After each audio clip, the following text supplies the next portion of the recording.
everyone and welcome back to our YouTube channel savvyforensics।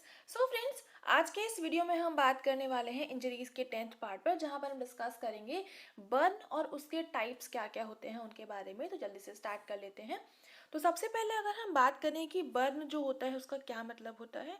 So burn जो है एक तरह की इंजरी ही होती है आपकी स्किन के ऊपर, या फिर कोई भी ऑर्गेनिक टिश्यू है, बेसिकली जो भी आपका स्किन का पार्ट रहता है वहाँ पर कोई भी ऐसा केमिकल या हीट या कोई भी लिक्विड या फ्लेम्स वगैरह अगर लग जाती हैं, कोई रेडिएशंस वगैरह आ जाती हैं इलेक्ट्रिसिटी वगैरह की वजह से, या फिर कोई फ्रिक्शन होता है, उस केस में भी जो आपकी स्किन पे थोड़ा सा डैमेज पार्ट नज़र आता है तो उसको हम बर्न बोलते हैं।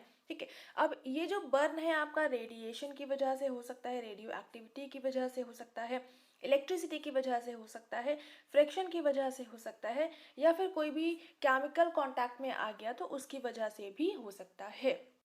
अब यहाँ पर जो थर्मल बर्न होता है वो बेसिकली आपका तीन तरह से हो सकता है। कोई भी गर्म लिक्विड है, कोई हॉट लिक्विड है, कोई भी सॉलिड है, हॉट सॉलिड है, मतलब कोई भी ऐसा ऑब्जेक्ट जो कि बहुत गर्म था वो आपके कांटेक्ट में आ गया तो उससे बर्न हो सकता है। बाकी कुछ हॉट फ्लेम्स की वजह से भी बर्न वाला ये चीज़ हो सकती है, ये आपके थर्मल बर्न में आता है। उसके अलावा अगर इलेक्ट्रिसिटी की वजह से होता है तो वो भी बर्न ही होगा, या फिर कोई फ्रिक्शन की वजह से हो रहा है तो उसको भी हम आपका बर्न में ही इंक्लूड करेंगे।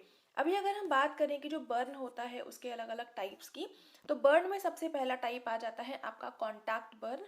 कॉन्टैक्ट बर्न वही चीज़ है कि कोई भी ऐसा ऑब्जेक्ट जो कि काफ़ी गर्म था और वो आपके कांटेक्ट में आ गया, या फिर कोई भी मोल्टेन मेटल यानी कि हल्का सा पिघलता हुआ मेटल अगर आपके कांटेक्ट में आ जाता है तो उसकी वजह से आपकी स्किन के ऊपर कई बार ब्लिस्टर्स बन जाते हैं, या फिर उस पर्टिकुलर जगह पे आपका बर्न हो जाता है, तो वो चीज़ आपका कहलाता है कॉन्टैक्ट बर्न। जैसे कि इस इमेज में इस पर्टिकुलर पोजीशन पर देख सकते हैं, ये आपका है कॉन्टैक्ट बर्न।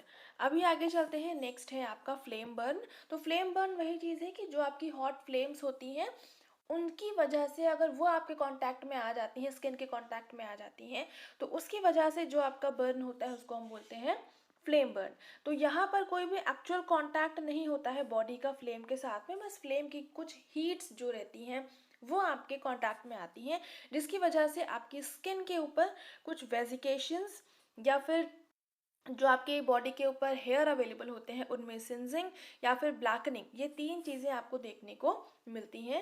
एंड यहाँ पर जब भी इस तरह का फ्लेम बर्न होता है तो जो बॉडी के ऊपर स्किन के ऊपर हेयर अवेलेबल होते हैं तो वो हेयर जो रहते हैं वो कर्ल हो जाते हैं, ट्विस्टेड हो जाते हैं एंड ब्लैकिश हो जाते हैं, एंड पूरी तरह से बेसिकली ये डिस्ट्रॉय हो जाते हैं। एंड अगर केरोसिन ऑयल या फिर पेट्रोल का यूज़ करा जा रहा है तो ये जो रहता है एक सूटी ब्लैकनिंग प्रोड्यूस करता है जिस भी पर्टिकुलर बॉडी पार्ट का कांटेक्ट हो रहा है उन फ्लेम से, तो वहाँ पर, और साथ में एक करेक्टरिस्टिक ऊडर भी वहाँ पर आपको देखने को मिलेगी। तो ये सारा हो गया आपका फ्लेम बर्न से रिलेटेड, उम्मीद करती हूँ समझ में आया होगा। आगे चलते हैं, नेक्स्ट है आपका फ्लैश बर्न। तो फ्लैश बर्न क्या होता है, ये भी एक तरह का आपका फ्लेम बर्न का ही वेरिएंट होता है, and it is due to initial ignition from flash fires. तो जब भी आप कोई भी फ्लैश फायरिंग होती है, जैसे कि कोई भी एक्सप्लोजन हो गया गैसेस का, या फिर कोई भी पेट्रोकेमिकल्स की वजह से कोई एक्सप्लोजन हो रहा है, तो उसमें स्टार्टिंग में जो इनिशियल फेज होती है इग्निशन स्टार्ट होने की, तो उस पर्टिकुलर टाइम पे जो फ्लैशेस निकलती हैं, जो फ्लेम्स निकलती हैं, उन फ्लैश फ्लेम्स की वजह से जो बर्न कॉज होता है तो उसको हम बोलते हैं फ्लैश बर्न।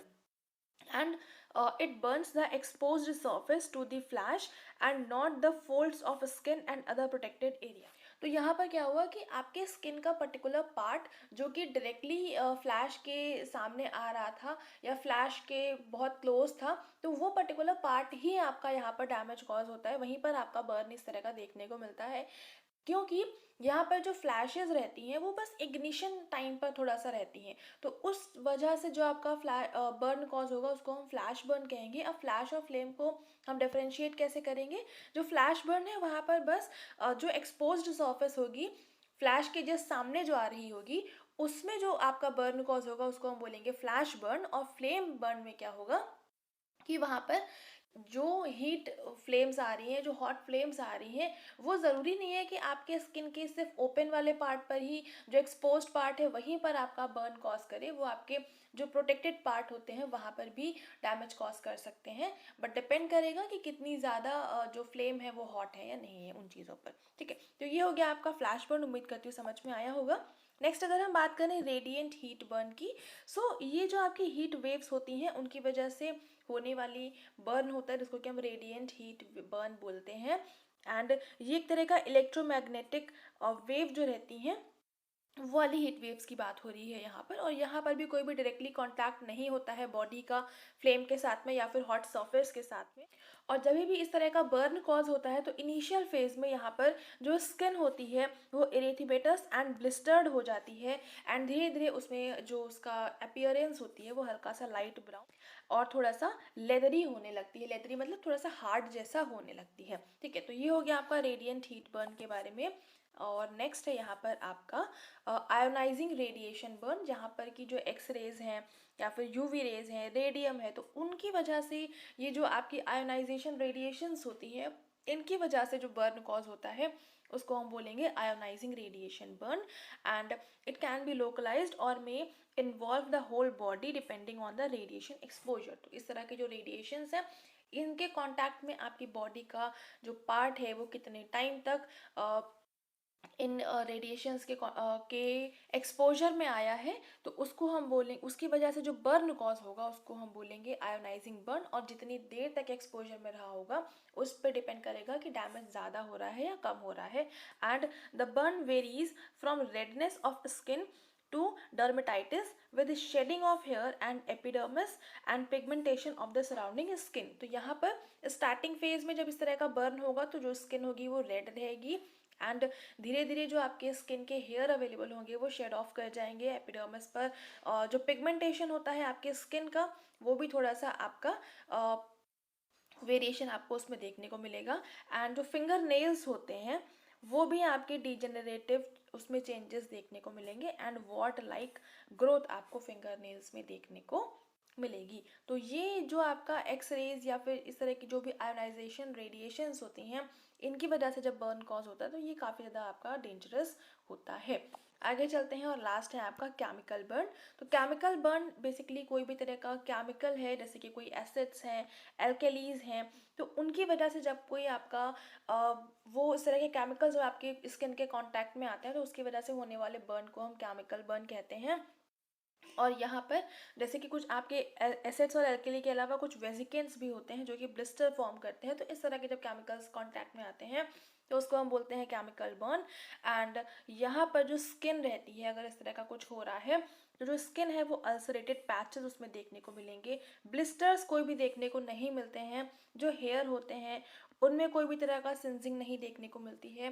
बट यहाँ पर वैसे यूजुअली जो बाकी की तरह के बर्न थे तो वहाँ पर जहाँ पर भी बर्न होता है तो उसके आसपास एक रेडनेस की लाइन, रेड लाइन नज़र आती है, जिसको कि एक रेड लाइन की डिमार्केशन बताते हैं कि ये इस पर्टिकुलर एरिया में बर्न हुआ है। बट केमिकल बर्न में इस तरह का कोई भी डिमार्केटेड लाइन आपको रेड कलर की देखने को नहीं मिलती है। तो एक ये इसका कैरेक्टरिस्टिक फीचर हो जाता है। बाकी अल्सरेटेड पैचेस देखने को मिलते हैं तो ये भी इसका कैरेक्टरिस्टिक फीचर हो गया। और समटाइम्स जो यहाँ पर बर्न होता है उसमें अलग अलग तरह का कलरेशन, मतलब डिस्टिंक्ट कलरेशन कुछ देखने को मिलता है, मतलब यूजुअल से थोड़ा सा डिफरेंट देखने को मिलता है। एंड यूजुअली ये जो इस तरह का बर्न होता है ये अपने करेक्टर में यूनिफॉर्म होता है। तो इस इमेज से आप देख सकते हैं जो केमिकल बर्न होता है वो किस तरह का होता है। सो उम्मीद करती हूँ यहाँ तक आपको सारे बर्न्स कितने टाइप्स के होते हैं, बर्न क्या होता है, वो सब कुछ बहुत अच्छे से समझ में आ गया होगा। फिर भी कोई डाउट है, कोई क्वेरी है, आप लोग पूछ सकते हैं। उसके अलावा यहाँ पर आपके सामने हमारा फेसबुक पेज है, इंस्टाग्राम है, टेलीग्राम के लिंक है और वेबसाइट है। तो यहाँ पर सब जगह विजिट कर सकते हैं। बहुत अच्छा कंटेंट अवेलेबल है आपके स्टडी पर्पस से। एंड बाकी ये वीडियो पसंद आ रहा है तो वीडियो को लाइक ज़रूर से कर देंगे, अपने फ्रेंड्स के साथ में शेयर कर दीजिएगा ताकि उन तक भी क्वालिटी कंटेंट पहुँच सके। चैनल पर पहली बार आए हैं तो चैनल को सब्सक्राइब जरूर से कर लेंगे, बेल आइकन प्रेस कर लेंगे for daily updates. And thank you so much for joining me here.